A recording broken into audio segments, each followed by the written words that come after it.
Lucius Languish, student of the skies, and constaner of rare bits and mince pies, by bard by choice, a grocer's clerk by trade, grown permissed through the honors of long delayed, a secret yearning bore that he might shine in breathing numbers in a psalm divine.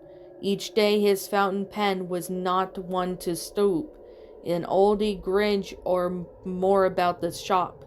Then yet the nod could strike the chord within his heart that throbbed for poesy and cried for art. Each eve he sought to his bashful muse to awake with overdoses of ice cream and cake. But though the ambitious youth and the dreamer grew, Vyphoronian nymph declined to come to view. Something at dusk he scored through the heavens afar, searching for the ruptures in the evening star. One night he strove to catch a tale untold in crystal deeps, but only caught a cold. So pinned Lucius with his lovely woe, till one dear day he brought a set of Poe. Charmed with the cheerful horrors their displays, he vowed with gloom to woo and the heavenly maid.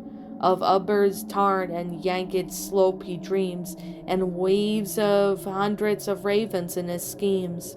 Not far from our young hero's peaceful home lies the fair grove wherein he loves to roam. Though he is stunned corpse and vacant lot, he dumps the Tempe and adores the spot. When the shallow puddles dot the wooden plain, the brim over moldly banks with muddy rain. He calls them limpid, takes the poor poisoned pools, depending on which bard his fantasy rules. 'Tis there here comes the Haligorian fire, on Sundays where smites an Attic lyre.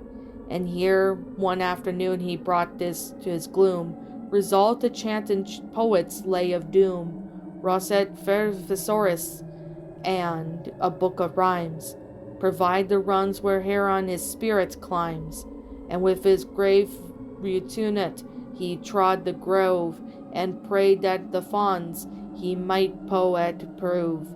But sad to tell, where Pegasus flew high, not unrelished the super hour drew nigh. Our tinful swain temperous calls attends, and soon above the groaning table bends. Though it was too prosaic to relate thus exact the particulars of what he ate. Such long lists of hasty readers skips, like Homer's well-known dialogue of ships. This is what we swear at the adjournment near. A monstrous lot of cake he had disappeared. Soon to his chamber the young bard repairs, and courts soft Somus with his sweet Lydian airs. Through the open casement scans and the star-strewn deep, and the neath Orin's beams sinks off to sleep. Now start from the airy dell in the elfin train that dances with each midnight hour of the sleeping plain, to bless the just or cast a spell warning on those who dine not wisely, but too well. The first deacon smith they plague, whose nasal grew, comes from what Holmes hath called elixir pro. Group round the each couch with his vistage, as did deride. Whisted through these dreams are unnumbered serpents glide. Next troop the little two folk of the room, and where our young snores Edmondson swabs in gloom, a smile lights up the boyish face, whilst at the dreams of the moon, or what he ate in the area at tea, and the Chiefian elf unconscious youth surveys, and from his form from his strange enchanted lays, those lips that lately frilled with the frosted cake, uneasy sounds of slumbermish fashion make, at this length of their owners' fantasies they rehearse, and lisp as who poem in blank verse.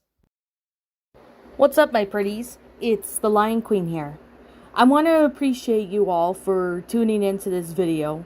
And I do appreciate you guys supporting my video by giving this video likes and stuff. If you really enjoyed this video, be sure to leave a like, comment and subscribe if you're new, ring the bell for notifications to when I upload so that way you guys will get updated for whenever I upload. If you want to follow me on Twitter or DeviantArt, feel free to leave a follow on those if you are interested in following me on those socials.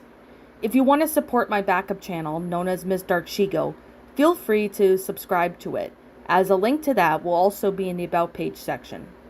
And with that being said, and that being the case, thank you so much for watching, my pretties, and as always, stay pretty.